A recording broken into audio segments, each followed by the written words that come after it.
글로벌 뉴스를 전하는 외신 인사이드입니다. 박지원 리포터, 네. 오늘 준비한 소식은 어떤 거예요?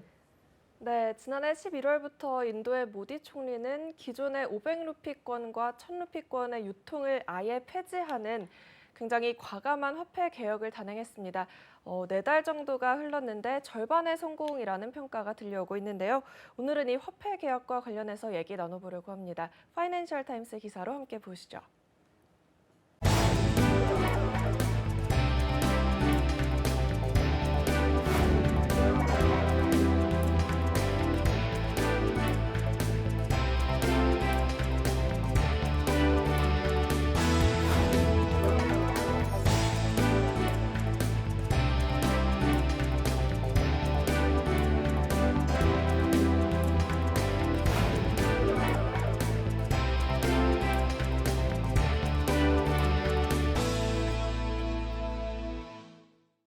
네, 방금 기사 통해서 말씀드린 것처럼 기존의 국권을 폐지하고 신권으로 바꾸는 식의 화폐 개혁을 인도에서 단행했다고 하는데 먼저 이런 화폐 개혁을 하게 된 인도의 경제적 특징이라든가 그 배경이 뭔가요?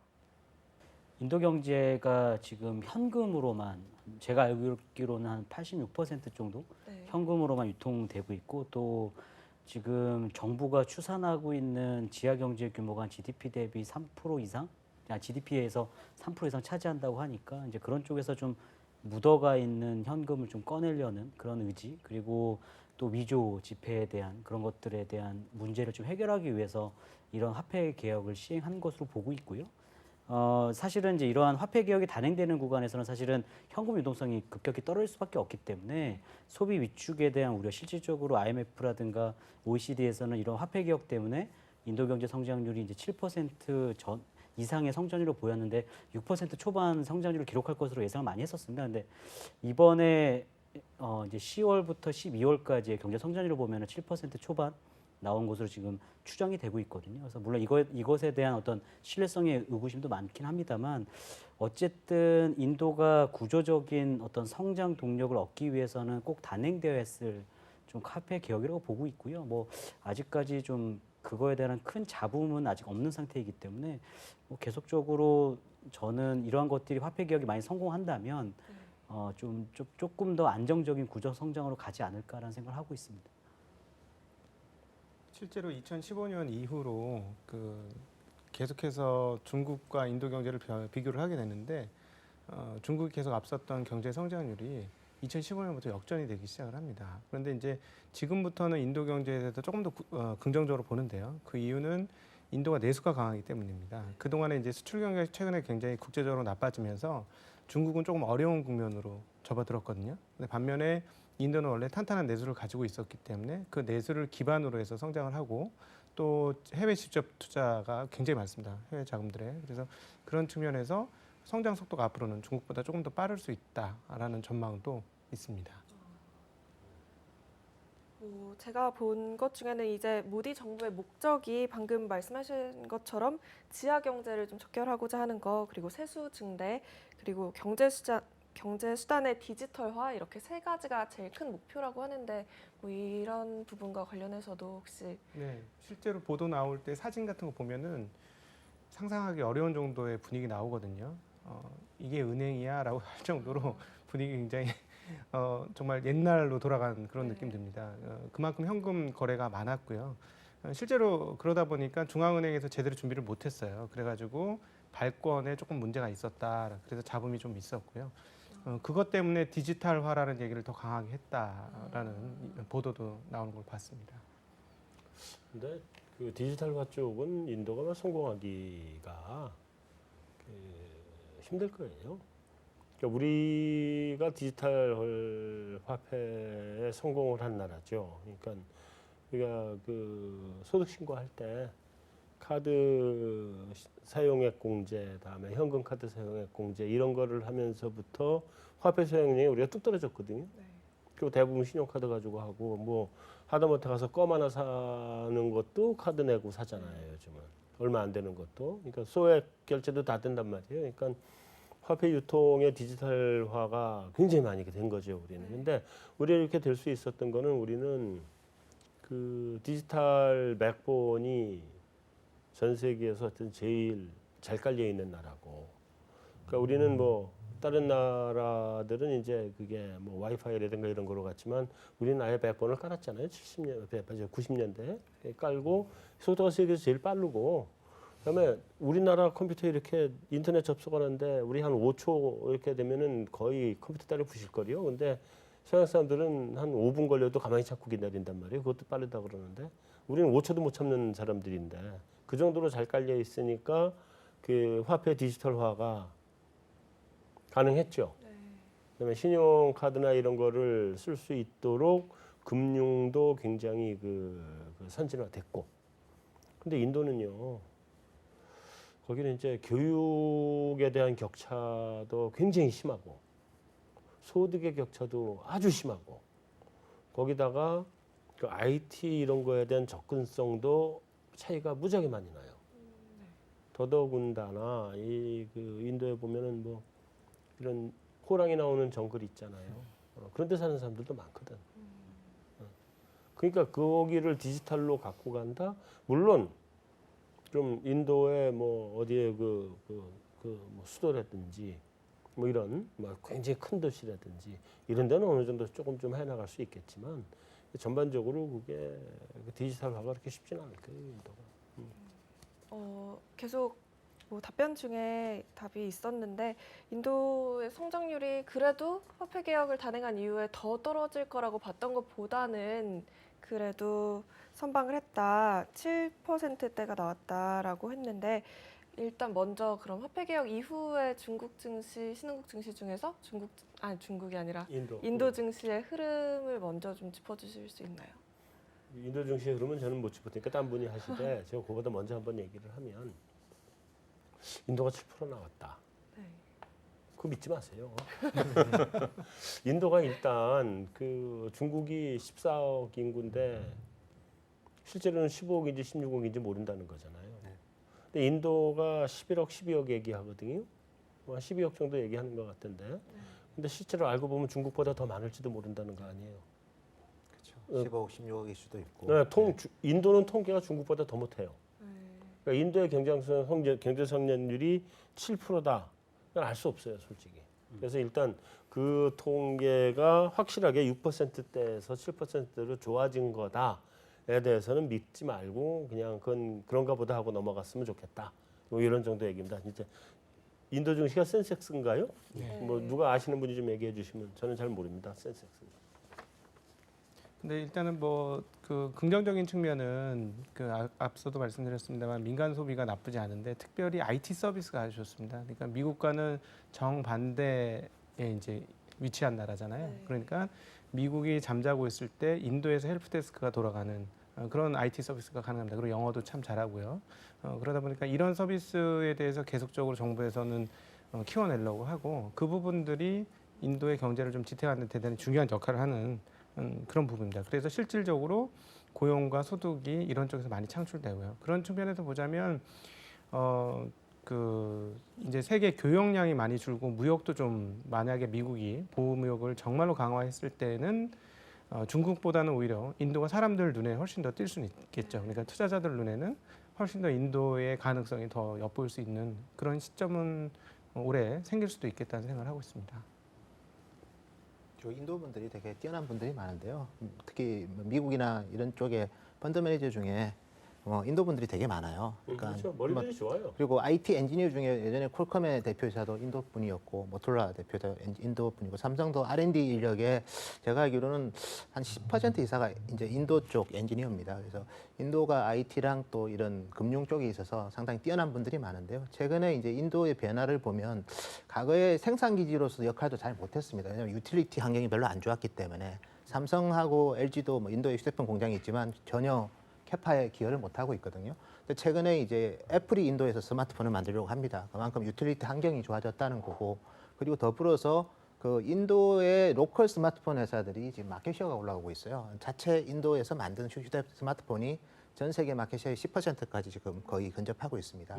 마이코맥스라는 회사, 카본 모바일 이런 회사들이 있기 때문에 그래서 인도에 어떻게 보면 계급 사회고 저도 뭐 정말 인도를 한 번밖에 못 가봤지만 정말 가능하면 안 가는 게 좋을 정도로 인프라는 안 안 좋은데요. 좋죠. 근데 반면에 또 좋은 데는 되게 좋거든요. 그만큼 우수한 인재들도 많이 있기 때문에 그런 차원에서 아마 이번 화폐 개혁도 우수한 인재들을 좀 더 이제 좀 시스템을 개선시키는 차원에서 하지 않을까 그런 생각이 듭니다. 어쨌든 뭐 지금까지는 아직 얼마 안 됐으니까 뭐 단기적으로 리스크도 감수할 부분은 분명히 있을 것이고 뭐 단기적인 효과도 분명히 있었을 거고 근데 장기적으로는 이 인도의 화폐 개혁이 어떻게 될 걸로 보시나요? 혹시 뭐 꼭 그래도 필요한 부분이겠죠? 장기적으로 봤을 때? 글쎄 이게 먼저 이게 화폐 개혁에 대해서 우리 명확하게 좀 개념을 정의하고 가야 될 것 같은데 네. 인도는 이게 화폐 개혁이 아니죠. 그러니까 국권을 신권으로 교환하는 거지. 그리고 권종의 변화가 한번 있었는 거고. 그러니까 우리가 신권을 국권으로 바꾼다는 건 우리가 지난번에 뭐 새돈 뭐 10,000원권, 뭐 5,000원권 새로 찍었잖아요. 1,000원권 이런 거. 그거고. 그다음에 권종의 변화는 그 말하자면 그 5만 원권을 새로 갖고 들어왔고. 뭐 그런 정도란 말이에요. 그러니까 인도도 그거죠. 신권을 그 국권을 신권으로 바꾸고 뭐 1,000원권을 2,000원권으로 바꾸고 뭐 이런 건데 거기에서 딱 한 가지 지금 걸리는 건 뭐냐면 교환하는 데에 그 뭐 시한을 준 거가 하나 있고 네네. 그죠? 그건 뭐 무조건 창고 안에 있는 돈 갖고 나와라니까 네. 그때 지나면 안 해준다 이거고 그게 이제 그 화폐 개혁과 비슷한 요소죠. 개혁 자체는 아니지만 그거 하나 있고 또 하나가 뭐냐면 일정 기간 의무 예치 기간을 두고 있는 거. 네. 의무 예치 기간을 두고 있죠, 이게. 그러니까 우리는 뭐 빨리 바꿔라라고 하긴 하지만 이거 의무적으로 와서 바꿔라가 아니라 돈이 들어오면 국권을 받아가지고 소각시키고 신권을 풀어주고 이렇게 해서 자연스럽게 그 신권으로 바꿔주는 구조인데 여기는 뭐 시간을 정하고 의무 예치 기간을 둠으로 해서 네. 지하 자금을 끌고 나와서 이거를 시장에서 돌리자, 뭐 양성화하자 이런 취지인 것 같긴 한데, 근데 정확한 의미의 화폐 개혁은 아니에요, 이거는. 이게 그래서 어쨌든 자리를 잘 잡으면 되게 유리한 환경이 특별히 외국인 투자자가 늘 가능성은 높다고 생각합니다. 왜냐하면 GDP 대비 그 인도의 제조업 수준이 약 16% 수준이라서 동남아 국가보다도 훨씬 떨어지는 수준이에요. 그리고 외국인 자금의 투자 규모도 중국의 한 25% 정도 수준. 물론 성장률은 매우 높습니다만 훨씬 더 낮아요. 그러니까 외국인들의 입장에서는 뭐 새로운 투자처로 한번 생각해 볼 수 있는 좋은 여건의 국가이죠. 말도 잘 통하고. 그러니까 만약에 이 화폐 개혁이 정말로 자리를 잘 잡게 된다면 외국인들 투자를 촉진시키는 데는 뭐 나쁘지 않은 영향을 미치지 않겠느냐 이렇게 생각하고 있습니다. 그럼 이제 좀 인도만의 화폐가 이 기사에서는 사실 뭐 직역하자면 화폐 개혁이라기보단 화폐 실험, 과감한 뭐 실험이다 이런 표현을 하더라고요. 그러니까 저도 화폐 개혁과 또 뭐 디노미네이션 이런 말도 요새 많이 나오는데 네. 그 개념 구분이 확실히 안 돼서 좀 어려운 부분이 있었던 것 같아요. 근데 일단 인도뿐만이 아니라 그럼 좀 다른 나라들의 사례를 봤을 때 어떤 화폐 개혁이 있었을까요? 우리나라를 비롯해서. 우리나라는 그 2번이 단행이 됐고 1번이 논의가 됐었죠. 한 번은 이제 첫 번째 이승만 대통령 때 화폐 개혁을 한 번 했고, 근데 그때는 저는 아마 태어나질 않았던 옛날이기 때문에 그때는 얘기를 할 수가 없을 것 같고요. 근데 두 번째가 이제 박정희 대통령 들어서면서예요. 5.16 뭐 혁명이라고 하기도 하고, 우리 때는 혁명이라고 부르는데 요즘은 다르게 부르대. 혁명이라고 안 하대. 하여튼 5.16 그 이후에 그 62년도. 근데 제가 그때 기억에 이제 10환을 1원으로 바꿨어요. 그래서 뭐 바꾸는데 뭐 언제까지 바꾸라 이러긴 했지만 그게 교환하는데 제한을 두진 않았던 것 같아요. 왜냐하면 제가 어렸을 때 그 50환 동전 이런 걸 쓴 기억이 있거든요. 50환이 5원이 된 건데 그런 거 보면 이 기한을 둔 것 같지는 않고, 다만 그때의 화폐 개혁은 제가 언젠가 하여튼 화폐 개혁 문제를 한번 공부를 하느라고 쭉 읽은 적이 있었는데, 박정희 대통령 때 화폐 개혁은 우리가 그때 산업 자금이 없었거든요. 그래서 원화 쪽의 산업 자금을 묻어져 있는 자금을 겉으로 끄집어내야겠다는 게 굉장히 큰 목적이었었고, 그리고 그거는 상당히 성공을 했어요. 그다음에 우리가 외국환 관리를 한동안 했죠. 그것도 그 외화 부족 때문에 한 거고, 그래서 이거는 원화 부족 때문에 한 거였는데 상당히 그때 성공을 했다. 그리고 10대 1 디노미네이션을 했다. 그러니까 50을 5로 10을 1로 바꿨으니까 있었다고 보고. 근데 디노미네이션 한 거는 그렇게 큰 의미는 없었던 것 같아요. 10대 1 정도밖에 안 되니까. 물론 물가는 굉장히 높았고 인플레이션이 굉장히 심했죠 그때도. 그랬고. 지난번에 뭐 몇 년 전이죠. 우리 화폐 디노미네이션 1000대 1 한번 우리도 해야 되는 거 아니냐 뭐 이런 얘기도 나오고. 아마 신권 나오기 바로 직전에 얘기했었던 것 같아요. 그때 그런 얘기가 쭉 있었는데 그게 이제 그 요번에는 우리가 뭐 디노미네이션을 해야 될 특별한 이유가 있어서 그런 논의가 있었던 건 아니고요. 달러하고 우리도 뭐 1대1 한번 가보자 뭐 이런 그런 분위기. 근데 인도에서 이제 제일 또 주목이 되는 게 인구 구조가 좀 많이 달라요. 지금 사실 한국도 그렇지만 중국도 심각합니다. 중국도 도시 근거를 따져보면 출산율이 1점 몇이 아니고 0.8, 0.7 이렇게 나오는데도 굉장히 많거든요. 그래서 매우 심각한 이제, 상황입니다. 통계 따라 조금씩 다르긴 예, 하지만 예. 어떤 통계는 1.5짜리도 있고 예, 어떤 그러니까, 통계로는 1 뭐 이런 데도 있고 네. 그래서 어느 걸 믿어야 될지 모르지만 그러니까 하여튼 한국과 중국 같은 경우는 고령화가 너무너무 빠른 상태인데 거기는 인도 같은 경우는 2040년까지 생산 가능 인구가 계속 증가합니다. 출산율이 2가 넘나요 지금 예. 인도가? 그건 정확히 모르겠는데 넘을 아무튼, 겁니다. 예, 인도가. 예. 그러니까 그런 측면에서 보면 그 성장 발전 가능성은 굉장히 높은 나라인 것은 분명히 맞다 이렇게 생각이 되어집니다. 인프라는 부족하지만. 네. 뭐 국가별로 당연히 뭐 상황도 다르고 경제적인 상황뿐만이 아니라 뭐 전반적인 상황이 다르니까 잘 모르지만 뭐 인도뿐만 아니라 계속해서 뭐 과거부터 이런 화폐 개혁, 디노미네이션 뭐 관련한 이야기는 계속해서 나왔으니까요. 앞으로도 이게 뭐 전 세계적인 추세가 될까요? 필요한 나라가 많은가요, 지금? 사실 동남아나 이런 데 베트남 가면 뭐 이렇게 주거든요. 너무 불편해요, 사실은. 그래서 달러 들고 와서 또 바꾸고 이러는 거는 좀 경제가 발전할수록 왜냐하면 이 화폐라는 게 요즘 전자결제, 전자화폐 되는 시대에 이렇게 많이 들고 다니는 거는 뭐 가방도 커져야 되고 지갑도 불편하고 그래서 경제가 발전되면 그런 부분은 더 해소되는 국가들은 더 많아지지 않을까 그렇게 보고 있습니다. 화폐 개혁의 필요는 대체로 한 뭐 2가지 정도 이유에서 나와요.